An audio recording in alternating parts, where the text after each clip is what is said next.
I'm Renee. And I'm Angelise. And we're the hosts of your podcast, Hidden But Not Unseen. Welcome to Season 2. Guys, Season 2. Like, what? You know what that means? Like, we're making another season? It's been a year. It's been a full year. Bro, that's crazy. Who would have ever thunk that we would make it here and continue to do this? Yes. It's so crazy. Yeah, it really is. But man, I'm excited about Season 2. I'm excited for what it holds. Man, we have a lot of good stuff for you guys. Yeah. So make sure you stay tuned to what we are doing, what we are saying, because man, it's going to be some hard-hitting stuff. And then we just got some really cool surprises. Yeah. So, and also, do you like our new look? Yeah, that's crazy. Yeah, we rebranded. Rebrand. That's true. That's so true. It's a rebrand. It's a refresh. It's a restart. Well, not a restart because we're not restarting anything. But, it's newness. Yes. And new season. New seasons call for new things, guys. Yeah. Anyways, you know how it goes. We always do an icebreaker question. So it is icebreaker question time. Yeah. So the question of this episode 1 of Season 2 is, would you rather be a wizard or a superhero? Ooh, spicy. I think, and don't judge me. Judging hard. I think I would be a wizard. Okay. I think mostly because I grew up not watching I watched everything wizard wise, all the things witches, but I also didn't really watch anything Marvel, anything superhero based. Okay. And so I don't know, I just grew up watching Twitches and Wizards of Waverly Place, all these shows that are innocent, look innocent. Yeah. And so I've always thought it was cool to do magic and stuff. And Halloween Town, hello. Anyways, my whole childhood, adulthood, I grew into watching all these things. Okay. But that's why I chose that. Dope. What about you? Man, it's a very interesting question. I think I would probably want to be a superhero. Only because as a kid, I always wanted to have superpowers or whatever. And I can fly, I can be invisible, I can transport and teleport and do all this stuff in the blink of a eye. I always thought that stuff was really, really cool. So yeah, I would probably say a superhero. But you know what? None of it matters. Right. Because all of it is evil. Yep, pretty much. So is what it Surprise plot twist.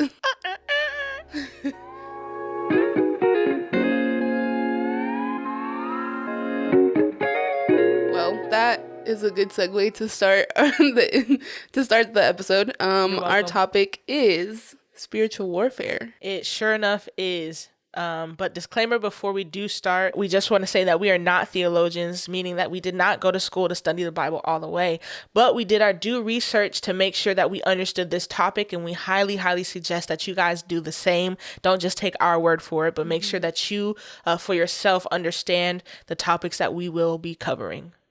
So let's get into it. All right. Dope. So what is spiritual warfare? We're doing this whole episode on spiritual warfare, and what does that mean? Yeah, what does it mean? Some people don't really know what it means. They hear the term and they're kind of I don't really know. Well, spiritual warfare is really just spiritual conflict with evil. In the most simplest definition we could give you, it's spiritual conflict with evil. It has war in the warfare part. Yeah, so fighting against something that is spiritually things. Yes.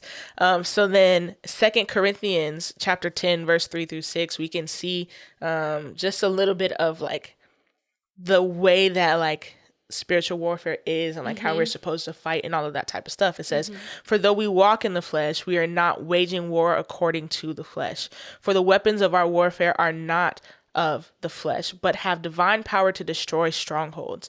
We destroy arguments and every lofty opinion raised against the knowledge of God, and take every thought captive to obey Christ, being ready to punish every disobedience when our obedience is complete. So that enough just says like we aren't fighting against like this fleshy stuff. Like we think all of the consequences, some people call it karma, we don't believe in karma or whatever, all of these things that are happening to you, it's only in the physical realm, but there is a different there's a different realm that like these things happen in. It says it's not just things that we don't wage war according to the flesh. Ephesians 6:12, it also talks about that a little bit. I'm going to read it real quick and then we'll go into more, but it says, for we do not wrestle against flesh and blood, but against the rulers, against the authorities, against the cosmic powers over this present darkness, against the spiritual forces of evil in the heavenly places. So if that doesn't tell you that like spiritual warfare is a real thing and that like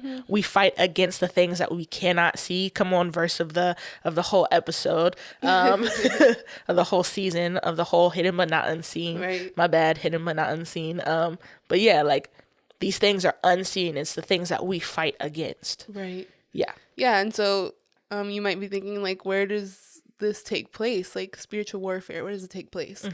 Well, it's a realm that we cannot see with our physical eyes, but it's very real and it's there. Yeah. And so it's a kingdom where spiritual forces reside that humans cannot physically see. Like Correct. I said, yeah.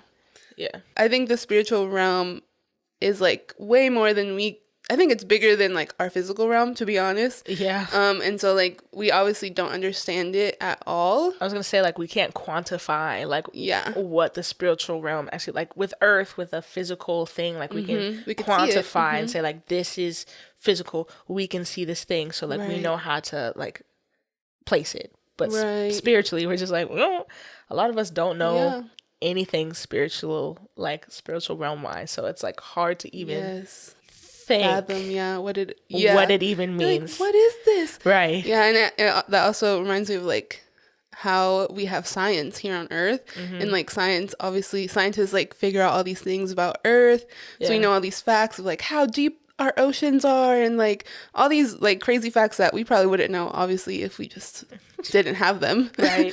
But like there's no scientists for like the spiritual realm. Like, if you think about it, you're like, we literally know nothing. Right. But anyways, that was the thought that just came to my mind. And I was like, wow, that's insane. That's crazy, yeah. And, you know, I think a very good example of, like, the spiritual realm and, like, kind of, like, I mean, the Bible definitely talks about it as long as we're open to receive it and understand and ask God for that wisdom and that insight to understand. But I think a very clear example of what the spiritual realm is and like just a little piece of it is the book of Job. We can find in there where we see that the enemy, he's, you know, running around the earth trying to find somebody, and he approaches God and he's like, yo, God, like, let me torture your servant real quick, because I guarantee you that if I do what I do, he's not going to serve you anymore. He's going to denounce you in a sense type thing. And before all of that happens, the scripture says that he approaches kind of like the host of heaven. And so then like we don't understand that because we don't see that, but it's the realm where God operates and where all of the spiritual beings, that's where they operate. So I think the book of Job, and especially that part where it starts talking about like how the enemy is approaching God's throne and asking all of these things, like that's a clear example of what the spiritual realm like is. Right. So yeah. So I know spiritual realm is like can be overwhelming to think about, for sure, but we're just gonna focus on like ways that we can be attacked in spiritual warfare. And so spiritual warfare can happen on the outside of us and on the inside.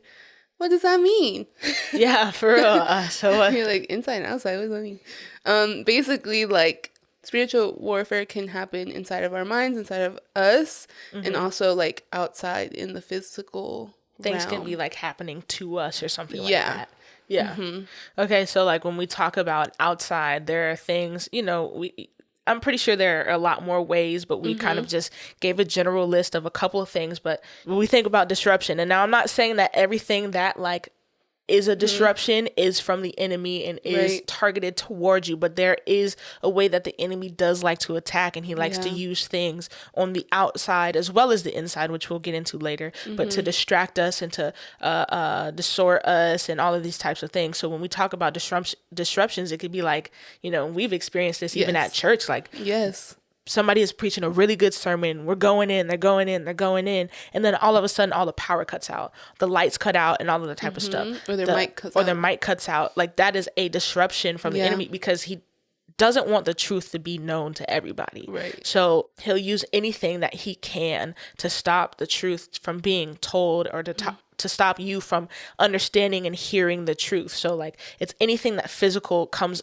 against you, like even a car accident can be used as a disruption. Anything that hinders you from knowing the truth and knowing God is definitely disruption. Like, even you not wanting to desire more of God, where you're complacent or you're lazy or doing whatever, that is a disruption. That's something that is hindering you from going deeper, because he wants everybody to walk around in this false Christianity, this fake Christianity, not seeking more, so that he can keep people where he wants them, so that he can always have a door open to their soul, so that he can kind of twist all of these things and make them not follow Jesus. Like, that's what the enemy wants to do, is to keep us at bay, to keep us lukewarm, to keep us in this place, so that we don't desire and seek after God and think that we're all good, but in the end we aren't, because, man, did we really do what Christ has called us to do? No, because we stayed complacent and we don't seek more. Right. And, you know, like, have you ever, like, you know, was like, oh, I'm going to start praying, I'm going to read my Bible, I'm going to open it, and you open it, and, like, all of a sudden, like, you're the most tired you've ever been, or you're, like, super tired, or you get, like, all these text messages, or someone, like, comes in your room and is, like, trying to talk, like, you know, like, just little things like that where it's disrupting what you were going to do. Yeah. Those are all, like, also very small things that the enemy does, just so that you don't read your word. And we don't even think about it like that. We're like, oh, these people, whatever. Ooh, how about this one? You're fasting. Right? And then, like, you know, normally this doesn't happen. Like, nobody gives you free stuff, or there's never, like, food around that's abundant, that all the things that you want. The minute that you start fasting, you get tempted and say, oh, here you go. Here, I bought you, which, whatever. Like, here's so much free ice cream, or here's so much free bread. You go into work that day and they're like, oh, we're going to feed everyone breakfast. For free. And you're just like, you guys never done this before. What do you mean? Yeah. Like, oh, we just want to appreciate our workers. You're like, you're just like, you want to appreciate us now? God, you better give me strength. Right. It's like, it's that, which is like, it's something that disrupts you in the path of you seeking whatever. Like, it's a hindrance. Right. Ugh. Hate the enemy. Yeah. Hate him. Especially that. Yeah. This makes me so mad. For real, guys. Pray for us. Another one could also be deception. So, like, another outside way that the enemy can use spiritual warfare against us can be deception. Now, you can be the one being deceived, but you can also be the one deceiving. And yeah, that's it. But we could talk about, like, as far as, like, you being deceived, like, somebody could be in your friend group or around you and be like, oh no, I have so much trust in them, whatever.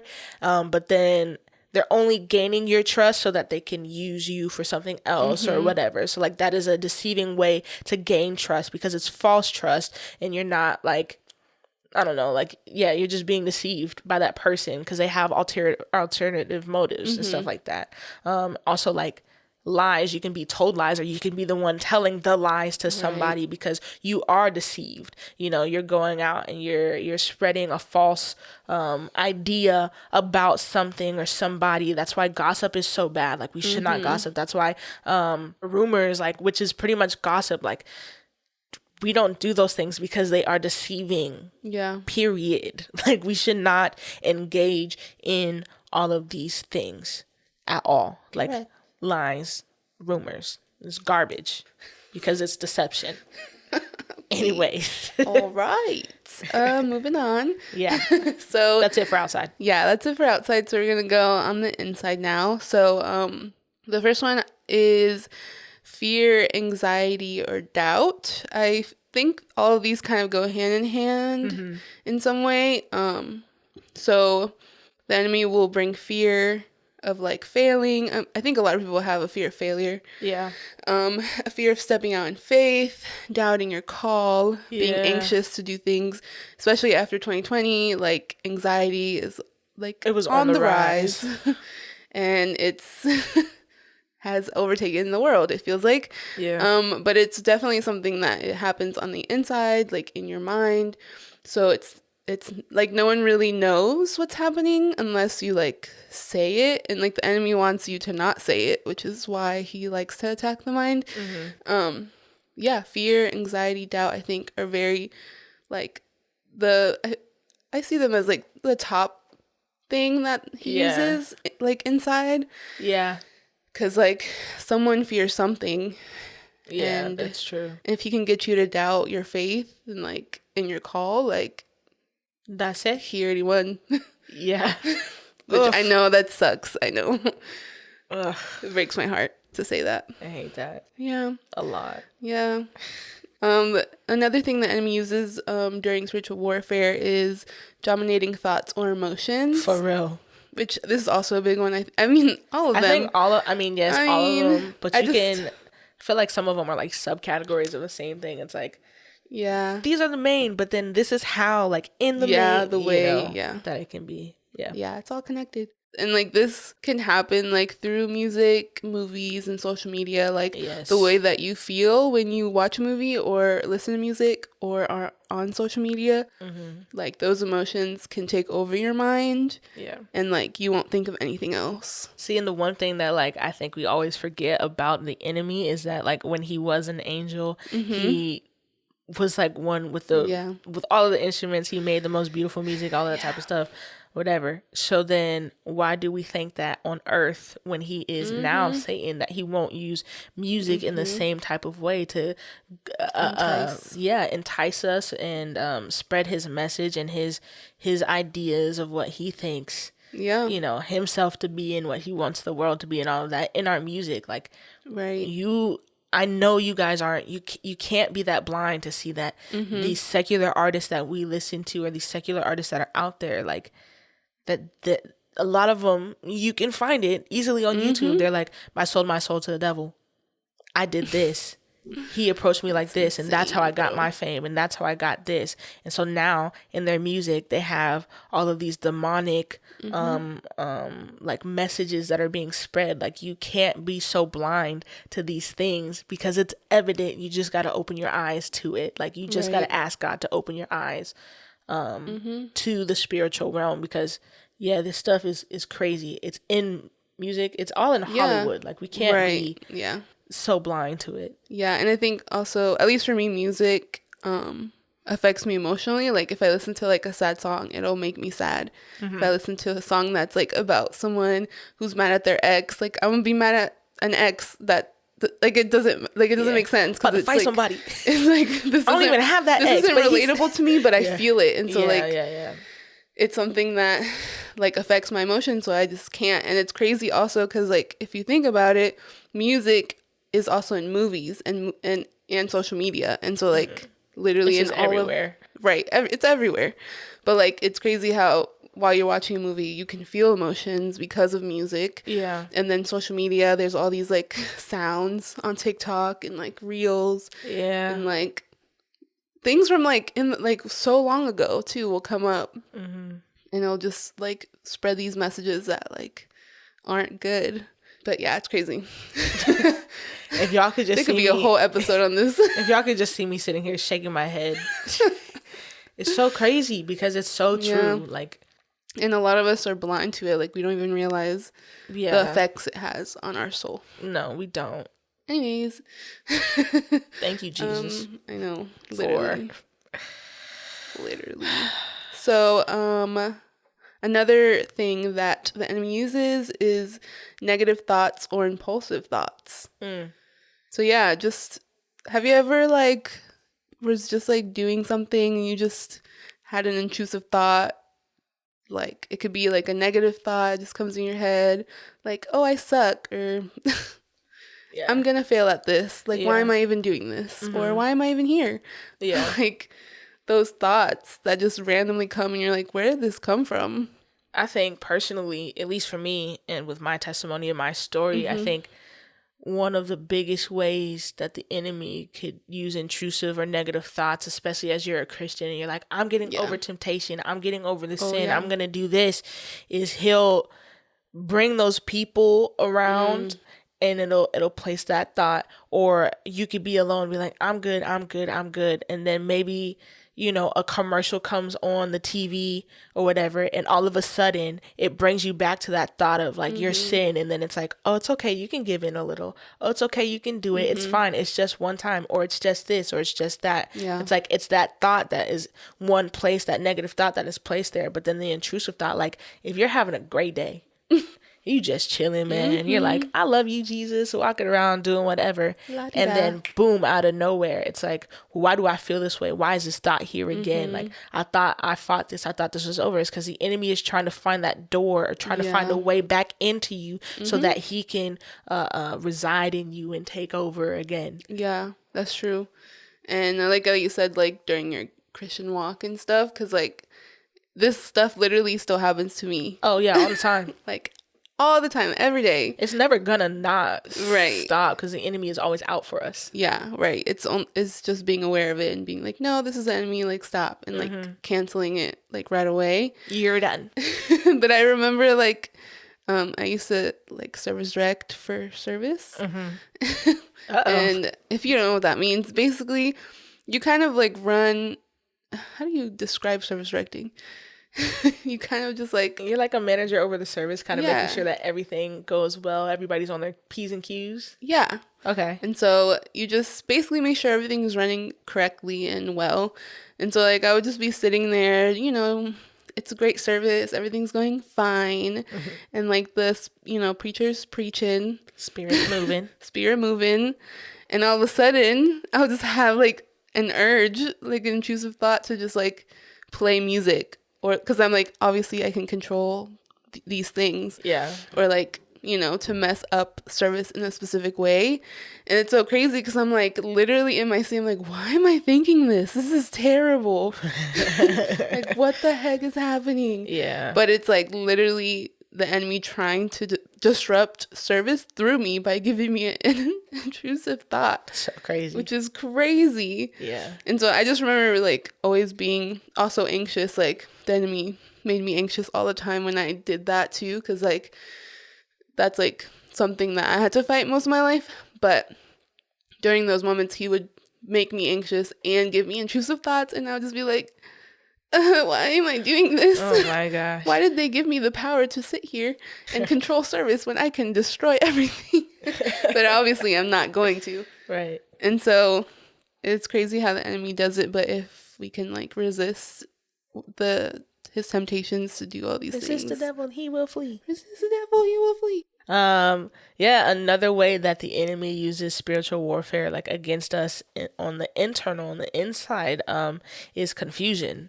And that, I mean, all of these kind of can go with deception, in a sense, but I feel like confusion for sure is like a deceptive thing, because he wants to twist our ideas. He wants you to think things otherwise, like we see it in the beginning, like with Adam and Eve. Yeah. Like he put this thought, this negative thought, this confusing, intrusive thought into their minds, saying like, well, are you sure God said this? Are you sure that's what he meant? Are you sure? It's always like a questioning thing.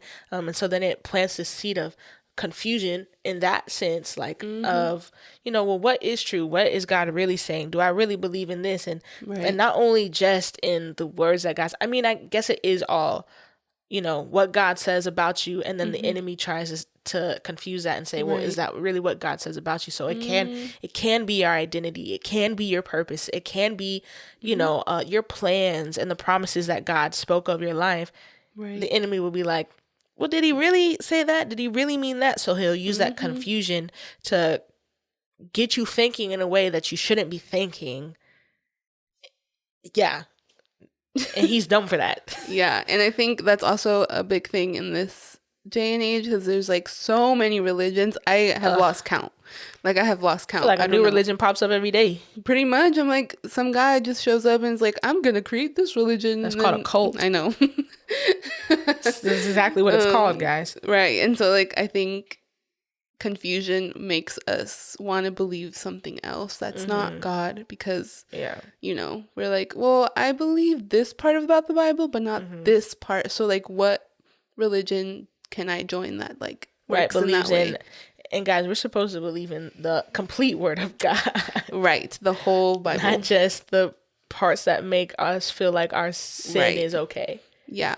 Or that the beliefs that we have are okay. Anyways. We'll go into that later. Yeah, we'll go into that later. But also, like, with this confusion, there is that whole unbelief you were kind of talking about. Like, the enemy will make you believe a certain thing, but man, confusion causes unbelief in so many areas, right? That it's ridiculous. Even if you do believe in God, but then you don't believe that He'll heal you, or you don't believe that your family will be saved. That's so good. Because, like, the enemy's like, oh, but is He really gonna save your family? Because, like, you don't see anything happening right now, right? And so just that little seed can, like, make you be like, well, I don't know, is God for me? Blah blah blah, all these things, and it could just. I mean, it just it just goes back to show you that, like, when we are fighting against the spiritual realm, like, so much takes place in the spiritual, and though we may not see it right now in the physical, like, it doesn't mean that these things aren't happening, right? Like, real quick, like with the story of Daniel, when he's praying or whatever, and he has this, like, dream, and he's asking for clarity or whatever, and it's 21 days.